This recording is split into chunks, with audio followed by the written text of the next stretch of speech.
ମାସିକ ଋତୁସ୍ରାବ ବେଳେ ବେଳେ ଏକ ଯୁଦ୍ଧ ପରି ଅନୁଭବ ହୁଏ, କିନ୍ତୁ ଯଦି ଆପଣଙ୍କ ଖାଦ୍ୟ ବି ବିପକ୍ଷ ଦଳର ଏକ ଶତ୍ରୁ ହେବାକୁ ଲାଗେ, ତେବେ ସମସ୍ୟା ଆହୁରି ଗମ୍ଭୀର ହୋଇପାରେ।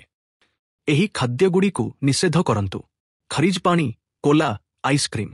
ଆରାମ ମିଳିବ ବୋଲି ଲାଗିପାରେ, କିନ୍ତୁ ଏହା ରକ୍ତନଳୀକୁ ସଂକୁଚିତ କରି କ୍ରାମ୍ପକୁ ବଢ଼ାଏ।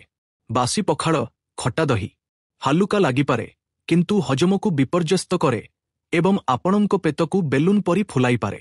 ସାରୁ, ଭେଣ୍ଡି, ପୋଇ ଶାଗ ଭଳି ଲାଳୁଆ ଖାଦ୍ୟ ପୁଷ୍ଟିକର ହେଲେ ମଧ୍ୟ କିଛି ମହିଳାଙ୍କ କ୍ଷେତ୍ରରେ ଏହାର ଲାଳୁଆ ପ୍ରକୃତି ଋତୁସ୍ରାବ ସମୟରେ ଅସ୍ୱସ୍ତି ବଢ଼ାଇପାରେ। ଏହିସବୁ ଖାଦ୍ୟ ଆପଣଙ୍କ ପାଇଁ ଏକ ଉପହାର ହୋଇପାରେ। ଗରମ ଭାତ ଏବଂ ପତଳା ଡାଲି। ଉଷ୍ଣ, ହାଲୁକା, ଆରାମଦାୟକ, ଆପଣଙ୍କ ପେଟ ପାଇଁ ଏକ ଉଷ୍ଣ କମ୍ବଳ ପରି। ମାଂସ, ମାଛ, ଅଣ୍ଡା, ପନିର। ଏନର୍ଜି ଆଉ ପ୍ରୋଟିନ୍ ରିଚ୍, ଶରୀରକୁ ରିକଭରିରେ ସାହାଯ୍ୟ କରିଥାଏ। ଗରମ କ୍ଷୀର ଏବଂ କ୍ୟାଲସିୟମ ଯୁକ୍ତ ଖାଦ୍ୟ ମାଂସପେଶୀରେ କଷ୍ଟ ହ୍ରାସ କରେ, କ୍ରାମ୍ପରୁ ଆରାମ ମିଳେ। ସିଜନାଲ ଫଳ ଓ ପନିପରିବା। ହାଇଡ୍ରେସନ୍, ଫାଇବର ଓ ନେଚୁରାଲ ସୁଗର ମିଳେ, ଯାହା ଥକାପଣ ଏଡ଼ାଇବା ପାଇଁ ସାହାଯ୍ୟ କରେ। ମାସିକ ଋତୁସ୍ରାବ ଦୁଃଖ ଦିଏ, କିନ୍ତୁ ଠିକ୍ ଖାଦ୍ୟ ଆପଣଙ୍କୁ ସୁସ୍ଥ ରଖିପାରେ। ବୁଦ୍ଧିମତାର ସହ ଖାଆନ୍ତୁ।